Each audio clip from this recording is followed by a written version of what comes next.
Hi, I'm Shelby Sim. Welcome to the Ynez Valley. We've got a great show for you today. We're going to be going to beautiful spots, tasting amazing wine and food, even visiting some ostriches. So join us as we discover the Ynez Valley.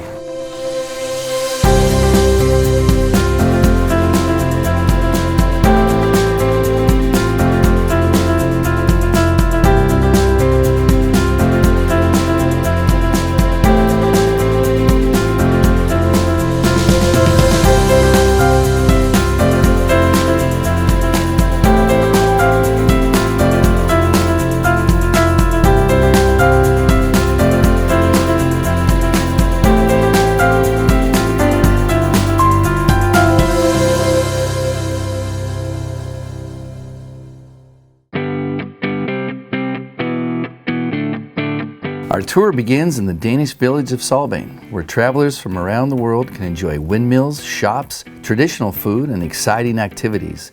It's centrally located, which makes it a perfect place to stay on your vacation. Shelby has a plethora of bed and breakfasts, hotels, and inns. Today, we're going to be talking with Jonathan, owner of the Maribel Inn. Jonathan, thank you so much for having us today. It's great to see you, Shelby. Welcome. Awesome. You as well. Tell us a little bit about your property. Sure. So this is the Maribel Inn. It's my family's hotel. We took it over in 2015. It was originally started in 1993 as a storybook inn. So you know we're in Solvang, which is a beautiful Danish town, and it was themed after all the Hans Christian Andersen fairy tales. Okay. So we changed it a little bit. We did a remodel in 2015 when we took it over. It's beautiful. Thank you, thank you. Yeah, a lot of hard work and effort went to it. Yeah. And my dad grew up in France in the countryside, so we wanted to give it this like really beautiful wine country kind of vibe where there's a little bit of old, there's a little bit of new, peppered in throughout the whole property. That's fantastic. And then you have a restaurant on site as well. We have a restaurant, First and Oak. It's a beautiful, really fun restaurant. You get to create your own tasting menu, all inspired by items that come locally throughout the whole valley. Wow, and it's kind of one of the higher end restaurants in the Ynez Valley. And in fact, you just got a prestigious award. We did. We got a Michelin plate. Wow. Which is really exciting. It just shows that all that hard work, and we thought that maybe our concept was a little too avant-garde or is it too fancy, but we wanted to still keep it casual, and it's kind of fun that we were able to still achieve a Michelin plate. That's fantastic. What a great thing to have in the Ynez Valley, to have that kind of recognition. Thank you. So Jonathan, tell us a little bit more about the food and what you have to offer here. Sure. So First and Oak was a fun concept. The concept kind of came out of the idea of we would go to restaurants and we would order all the appetizers and make our own like tasting. And we found a lot of entrees to be kind of boring. So we found the idea of, okay, let's make it where we can sample lots of plates. But I want to make it where the guest gets the decision, not the chef. So the menu is a tasting menu. There's about 20 different plates to choose from. And the guest gets to choose 3, 4, or 5 courses. The chef that set it up with me, his name's Steven Snook. He comes from Gordon Ramsay's 3 Michelin star restaurants all throughout the world. He opened up the London Hotel in New York City. So the man is an incredible chef. Yeah. But it's not about, how can I manipulate the food? It's if I'm gonna serve you a carrot, I'm gonna serve you the best carrot you've ever had. So it's really about ingredients that are identifiable, but they're prepared in such a way that you would never be able to do it yourself. So you're not getting large entrees. You want people to sample different things and enjoy the meals and taste different wines along with those. Of course. So it depends on how hungry you are. You know, I think a 4-course menu is perfect. You have an appetizer, you have a seafood course, a meat course, then you finish with dessert. And then of course that allows me as a sommelier the opportunity to pair different wines, to showcase. I mean, there's over 200 wineries locally that you can taste, and we'll pick different wineries, we'll pair them with different items, and the whole goal is the food and wine. One should make the other better. Right, great. And you've recently expanded into a food truck? Yeah, so we got a little crazy, and my dad wanted to make crepes. So we have a food truck with crepe wheels and a full-blown kitchen. And not only do we make crepes, but we'll go around and we'll do things from like a fine dining wedding to serving gourmet tacos. One of our signature tacos, it's a rabbit taco with a homemade chocolate mole, tomatillo sauce, and avocado. So it's not your standard tacos, but they're good. I can remember at one event having, I think it was an eggs and bacon taco. And it was incredible. Very innovative and fun. What do your visitors enjoy about this area and about the hotel? Of course, anywhere in Solvang, you're walking distance to everything. So that's nice, but we're just a little bit off the beaten path. So the proximity to just being where it's a little quiet, you can come, you can rest, you can repair. I mean, we all know that we're plugged in 24/7. So when you come to the valley, we want you to see nature. We want you to walk around. We want you to take a deep breath. Take a deep breath, exactly. I think that's really important nowadays. And you're really close to the open air theater here, the Solvang Theater Fest? Oh yeah, the Theater Fest goes on all summer. I saw one of the shows a couple weeks ago and it was amazing. They had some of the tours, so they had some of the cast from the national tour. So it's really a small theater. Yeah. Anywhere you sit, you've got a great seat. You just need to make sure you wear a jacket because it gets cool. It's cold when it's in the evening, doesn't it? Yeah. Anything else you'd like to tell us about this amazing property? Well, so the Mirabelle, there's 13 rooms. So you're going to get personalized service, you're going to meet people, you're going to see our staff all the time. They're going to make sure that everything's perfect. And you'll see some cool antiques from the 1800s, and you'll see myself, and I'm a sommelier, and we'll put wine in your room and lots of goodies and treats, and it'll be a lot of fun. Fantastic. Tell us a little bit about the wine connection. So we make wine in the valley, and that's kind of what put us into the Mirabelle Inn. We wanted to have more roots. We wanted to bring our guests and customers that come to the winery. The winery is called Coquelicot. The estate is all certified organic. So it kind of goes into our whole philosophy. We try to cut back on plastic. We try to cut back on waste. Organic is what we really believe in. So same with the food in the restaurant. Yeah. So that's kind of our connection to the wine. I've had the chance to sample and/or drink a bunch of your wine, and it's fantastic. How can folks learn more about the Mirabelle Inn and First and Oak Restaurant? Sure, you can go to our website, mirabelleinn.com or firstandoak.com, and then we're always on social media, Mirabelle Inn, SYV, and First and Oak. Fantastic. Jonathan, really appreciate your time today. Thanks, Shelby. Mirabelle Inn, First and Oak Restaurant, check it out.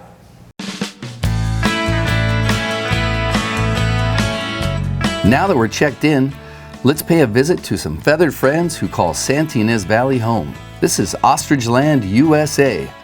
Blake, thanks a lot for having us out today. Absolutely. It's good to see you. Absolutely. Tell us a little bit about the farm. Well, you're standing here at Ostrich Land. We have 130 birds roughly on 32 acres.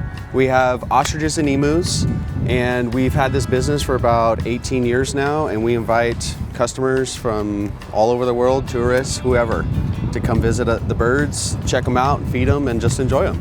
How did it actually begin? How did the Ostrich Land come to be? So Ostrich Land was started, I want to say in the early 90s by a South African gentleman who actually brought eggs over here. He dealt with the ostriches in South Africa, and he found this terroir, as we could say, here in wine country, and thought it was really nice and very comparable to their native land. Was the purpose for tourism and the feeding, or was it originally for meat, no? So he was selling breeding pairs. This was the big ostrich meat boom back in the day, and he was selling them for quite a lot of money. Eventually, that business didn't take off, so that's when my family stepped in.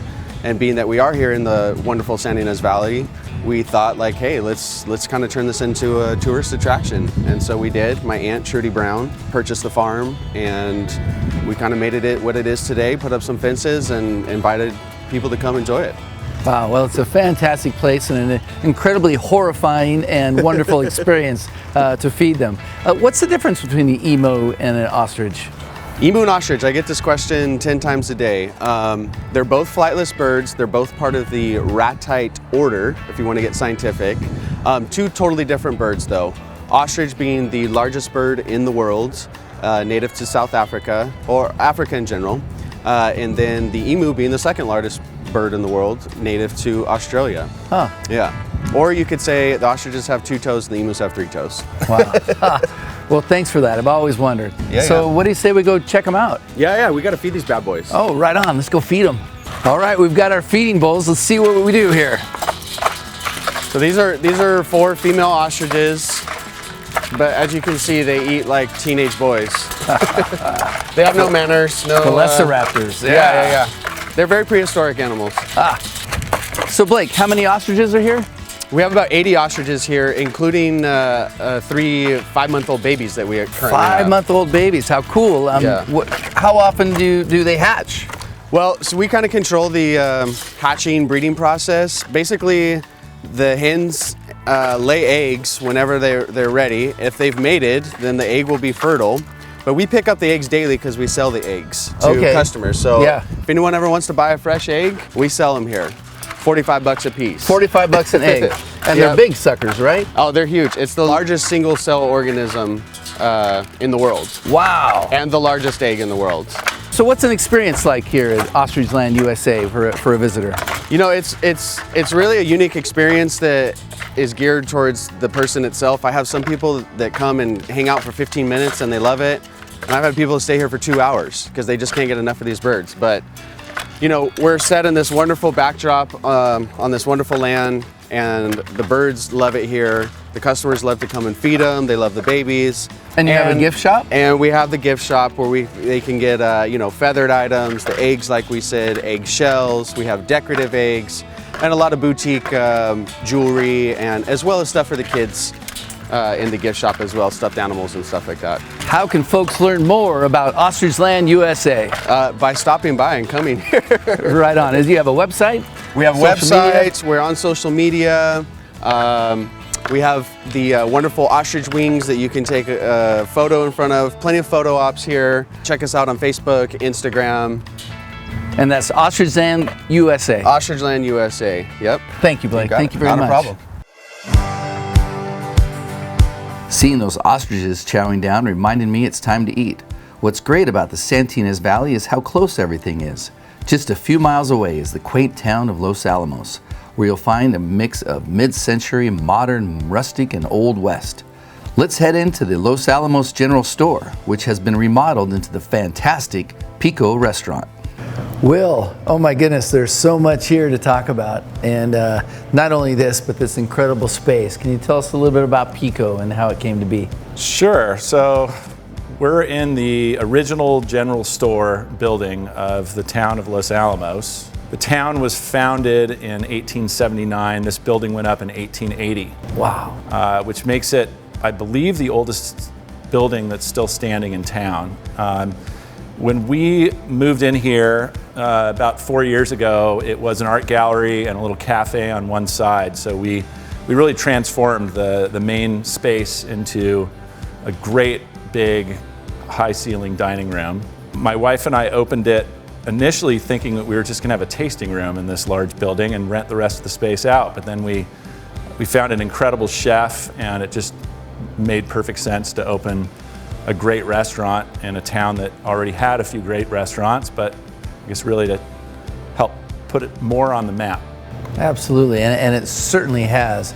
And I mean, not only innovative, but delicious, and not just the incredible food that we're going to get into in a moment, but wine, and you have a wine background. I do. So I was already making wine here in Santa Barbara County, and partnered with a really amazing winemaker, Lane Tanner, learning winemaking from her. And that's really what led me to love this town. It's got a great vibe. There aren't many towns really like this left in California, where you've got, you know, a tiny little main street of a few blocks long and great little shops and places to taste wine and eat great food. So I did fall in love with the town, and it was really the winemaking that led me into the food side of the business. Of course, there are two things that go really well together. Yes. And I got quite a food education from really, I think, one of the greatest foodies in California, which is my father. You know, I had the luck of having a dad that was in the wine business, but also a huge lover of food. So really, I think at the back of my brain always was the concept of opening a restaurant. I finally now have both, a marriage of food and wine. Congratulations. Well, you've done a great job with it. I did wine tours up here for many, many years before I moved up here, and I have this role of ambassador to the Ynez Valley, which I feel incredibly lucky to do.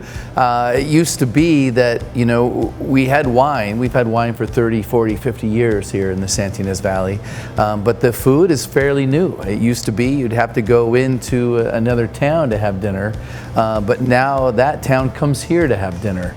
This is the special place in all of Santa Barbara County to come up here. So thank you for that. You want to kind of take us through what we have out here? Yeah, sure.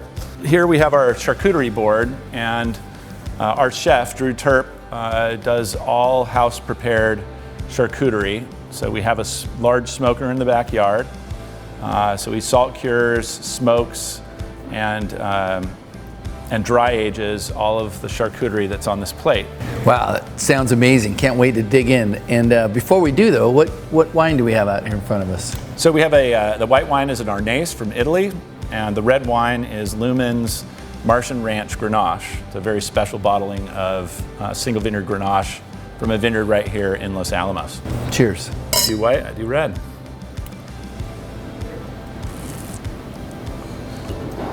Wow. All right, well, I want to dig into that, but let's talk about the salad. So this is the mushroom lettuce bacon salad, or the MLB salad. It's been on the menu since we opened. It's actually the only item that I won't let the chef take off. Wow. So this has house smoked bacon, a medley of 3 different wild mushrooms on top of a bed of arugula lettuce, and then some shaved manchego cheese on top of that. And this is a very popular signature dish that we have here at Pico. It looks amazing. And then the other dish that we have here, which is our beef tataki, and that's thinly sliced ribeye steak with cured egg yolk that's shaved on top of it. And below it is a little bit of arugula lettuce, and then our mojo verde potatoes, which are baby potatoes that are cooked over salt. And then they have this beautiful mojo verde sauce on top, which is a cilantro, sherry, garlic sauce. Wow. My goodness.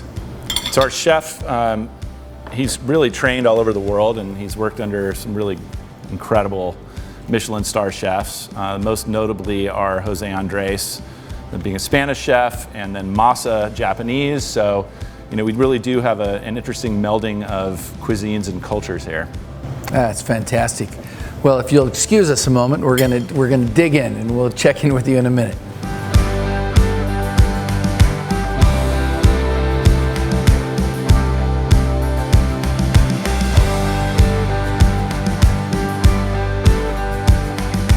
Will, this is amazing.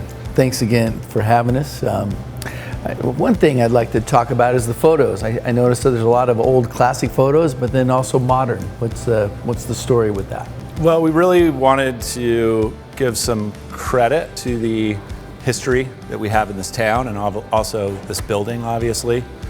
So the old photos are all photographs taken from 2 of the historical museums in the area. They were all photographed here in Los Alamos over the past. So, you know, when you have a 100-year plus history in this little town, there's obviously some really cool moments that have been captured throughout that history. So we have a lot of them up here on the wall in mural-sized prints. Yeah. And then I was a photographer for many years, and I guess technically still am. I did study, I have a master's degree in photography. Wow. So I put some of my personal portfolio up on the wall in one of the rooms here. And interestingly enough, a lot of those photos were of old objects that were found in the landscape. So it does kind of play in nicely with the vintage photos as well. That's great. Well, how can folks learn more about Pico Restaurant and Los Alamos General Store? The best way is to visit our website, which is picolosalamos.com. You can find us on Facebook and Instagram under Pico Los Alamos as well. And the wine? And then the wine, Lumen Wines, so lumenwines.com, and also Lumen Wines on Instagram and Facebook. Will, thank you so much for having us. It's been a great adventure, and the food and the wine's incredible. My pleasure. Really appreciate it. Cheers. Cheers.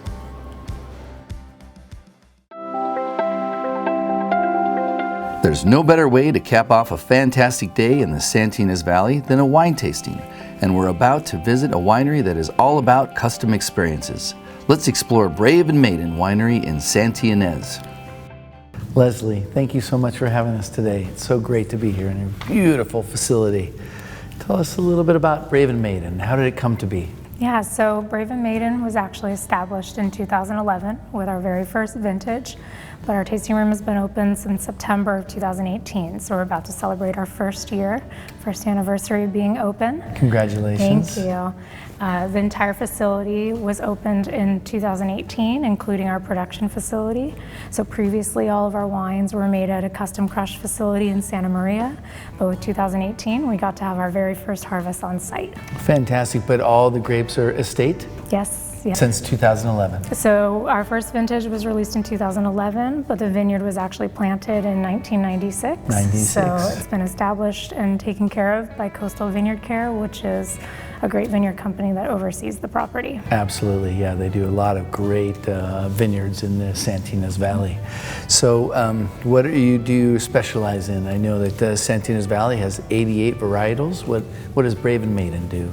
We are known for our Cabernet Sauvignon, but we also do Merlot, Cab Franc, Petit Verdot, Grenache, Syrah, and Sauvignon Blanc. Wow, and what do I have here before me that I really fighting myself not digging into? In front of you, we have this beautiful lineup of both Bordeaux and Rhone varietals. So we're featuring currently on our flight our Cabernet Franc, Cabernet Sauvignon, Syrah, and then a special blend that we call Rule of Thirds, which is our GSM blend. Rule of Thirds, and that sounds cool. What Rule of Thirds? Yeah, Rule of Thirds, it's actually coined after a photography concept, where when you're taking a photo, you want to have the thing that you're featuring in that photo, what you're focusing on, basically in the crosshairs of horizontal and vertical lines. And we like to play into part of our story with film. Our managing director did film for President Obama in the White House. So we wanted to stick with a term that was close to home. Very cool. So I'm showing up, and what is my experience like here at Brave and Maiden? Yeah, so when guests, everything is by appointment. So appointments are made in advance. Well, guests will show up to our gate, they'll call in, and from the moment they get greeted to the gate, it's all customized. The experience is very individualized. We like to celebrate things for our guests, whether it's anniversary or birthday, even customized menus, so really paying attention to the details. Guests walk up, they get greeted at the front door. We like to have a glass of something for them to enjoy when they first arrive. And then guests will get seated for our tasting experience. We like to have all the wines lined up in front of you, so you actually get to have some fun with it. Taste wines, be able to go back, revisit, explore, compare and contrast, have fun with it. Wow. Well, what a great environment to taste in. What is the first wine we have here? The Cabernet Franc. All of our wines that you're currently trying are 2016 vintage. Cabernet Franc is a very unique wine because you don't get to see a lot of it 100% on its own. And it's just this beautiful aromatic wine. It's got great notes to it, and it's just this easy drinking, approachable wine that's different. It's actually the, I like to say, the father of Cabernet Sauvignon. Is that right? How so? Cabernet Franc and Sauvignon Blanc eventually over time mutated to create Cabernet Franc. So it's the father to Cabernet Sauvignon. Yeah, very cool. And it seems like I remember a time when Cabernet Franc was very bitter at the end, or very tannin strong, and nowadays, especially here in the Ynez Valley, it's a full-bodied but very smooth ending wine. How did that come to be? I think winemaking is not only a science, but an art craft. I think we have some of the best winemakers in Santa Barbara County that have been able to take the grapes and the varietals that we're growing, like you said, there's 88 of them, and be able to really, beautifully create wines that are approachable, they're easy to drink, but there's ageability. You can lay them down, open them in 5-10 years, and they just showcase amazingly. Amazing. What's our second wine here? So this is our flagship Cabernet Sauvignon. So this is going to be that very smooth finish to it. You still get those fruit flavors to it, a little bit of spice, cocoa on the finish. And this is something that pairs beautifully with food, but you don't need food to go with it. Yeah. Well, I don't see how wine could be anything but delicious in this atmosphere, and with somebody like you guiding people through the wines. But the Cabernet Franc and this Cabernet Sauvignon are just amazing. It's kind of a new varietal for us here in the Ynez Valley. More and more wineries are going for it, and this is amazing. So congratulations on that. What do we have here? So this is our Syrah.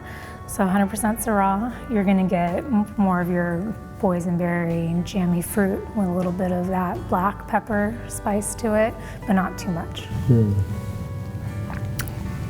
Wow. Leslie, these are amazing wines, and I know we have one more to go, but before we get there, I understand there's customized experiences folks can have. Can you take us through the different tiers and the tours and such? So we have 3 different experiences that we offer. We have our seated tasting experience, which is about an hour long, where you get to come in, do a seated flight as this, and you're hosted by one of our estate hosts, and we'll take you through the wines and the history and give you a kind of overall view of what Brave and Maiden is. Our next offering is our tour and tasting experience. So it's a little bit more in depth. We actually get to take you out in the vineyard, the production facility. You get to see the backstage of the winemaking process. And then it also finishes with a seated tasting. The third option that we do, which is probably my favorite experience, is having lunch after all that. So we work with local restaurants here in the valley, and it's really nice to be able to, after you've done the tour, tasting, and be seated in our facility, you can join us in our courtyard for a customized lunch. And it's just a great way to spend the day here in the Ynez Valley. Fantastic. It's so great that it's customized. And as we spoke about it a little bit earlier today, that we've had wine here in the Ynez Valley for quite some time, but the food is fairly new on the scene, maybe 10 years. And we're where Santa Barbara County comes to eat now. So that's fantastic that not only do you have these amazing wines, but you're partnering with amazing local restaurants that source locally and very innovative and bring a lot to the table. Yeah. Thank you. What's our 4th wine? So your 4th wine is the Rule of Thirds, our GSM blend.